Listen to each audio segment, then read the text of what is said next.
प्लासी का युद्ध अलीनगर की संधि से अंग्रेज संतुलन नहीं थे। फलतः 23 जून 1757 को एक इसका मिट्स व्यवस्थित एवं श्रृंखला युद्ध प्लासी के युद्ध से अंग्रेज विजय रहे। भारत के इतिहास में प्लासी की लड़ाई अत्यंत महत्वपूर्ण है, क्योंकि इसके माध्यम से ही अंग्रेजों का भारत पर अधिकार करने का मार्ग प्रशस्त हुआ। इस युद्ध में नवाब के सेनापति मीर जाफर रॉय दुर्लभ आती चुपचाप खड़े रहे, जबकि मीर मदन और मोहन लाल ने नवाब का साथ दिया। पराजित सिरदौला को भागना पड़ा, बाद में उसकी हत्या कर दी गई।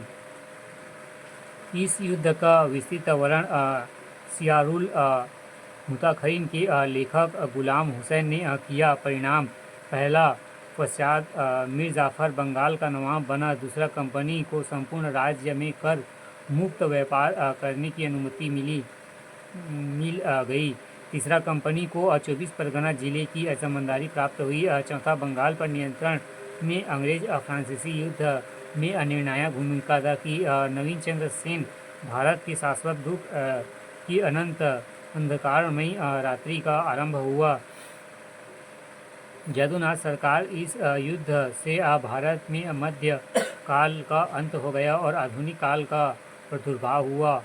पार्युसल स्पीयर खुली और निर्जल लूट का युद्ध आरंभ हुआ। मीर जाफर ने कंपनी की सहायता से गद्दी प्राप्त की। उसे अंग्रेजों ने सोने की बोरी की तरह इस्तेमाल किया। त्रस्त मीर जाफर ने डचों को प्रोत्साहन दिया, लेकिन बेंद्रा के युद्ध 1759 में डच परास्त हो गए। अंग्रेजों ने मेस्टार्ट ने 1760 में मीर जाफर के दबान मीर कासिम से गुप्त समझौता कर उसे बंगाल का नवाब बनाया। दूसरी रक्तहीन क्रांति।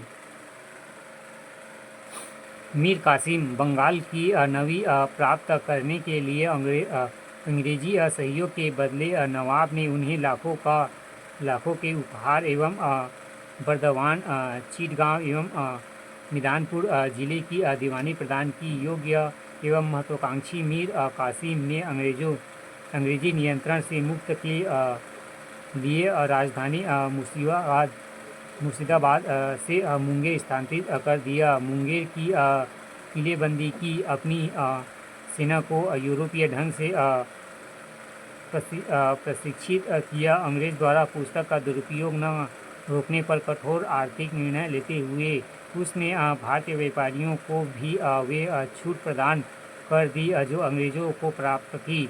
अब संघर्ष निश्चित था। वास्तविकता यह थी कि बंगाल के दो स्वामी नहीं हो सकते थे।